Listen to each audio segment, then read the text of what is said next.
সুতারকান্দি ভারত বাংলা সীমান্তে আয়োজিত বাংলাদেশ চলো আন্দোলনে পুলিশ এবং আধা সামরিক বাহিনীর মধ্যে খণ্ডযুদ্ধে পুলিশ কর্মীদের পাশাপাশি আহত হয়েছেন বেশ কয়েকজন প্রতিবাদকারীও।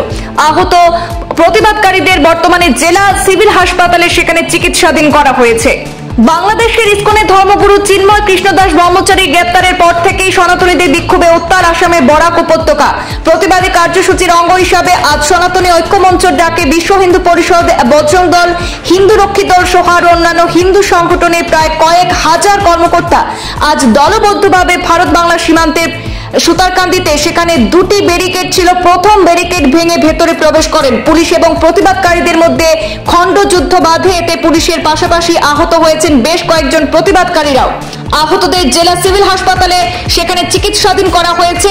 শিলচরের এক প্রতিবাদকারীর পা ভেঙে যায় বলে জানা যায়। বর্তমানে জেলা হাসপাতালে চিকিৎসাধীন রঞ্জু দাস নামে সেই ব্যক্তি আহত হয়েছেন। আরো একজন বিজেপি মহিলা নেত্রীও কম বেশি আঘাতপ্রাপ্ত হয়েছেন। বেশ কয়েকজন রয়েছেন। আঘাতপ্রাপ্তদের মধ্যে পুলিশ কর্মীও রয়েছেন এবং প্রতিবাদকারীরাও রয়েছেন।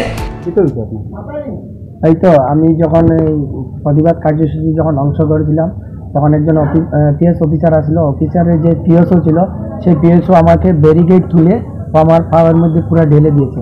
তারপরে একজন সিআরপিএ আমাকে লাঠিচার্জ করে, তারপরে আমার পাওটা এরকম মানে লোয়ার ব্যারিকেডটা লোয়ার ব্যারিকেডটা দিয়ে আমার উপরে ঢেলে দিয়েছে সেই পিএসওটা।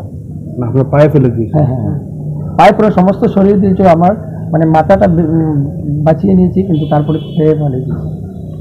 কি হয়েছে আপনার? হয়তো এখন তো এক্সরেতে আসছে, রিপোর্ট হয়তো ভেঙে গেছে। আর কোথাও আঘাত পেয়েছেন আপনি? হয়তো এখানে, এই যে এখানে সিআরপিএফ লাঠিচার্জ করেছে।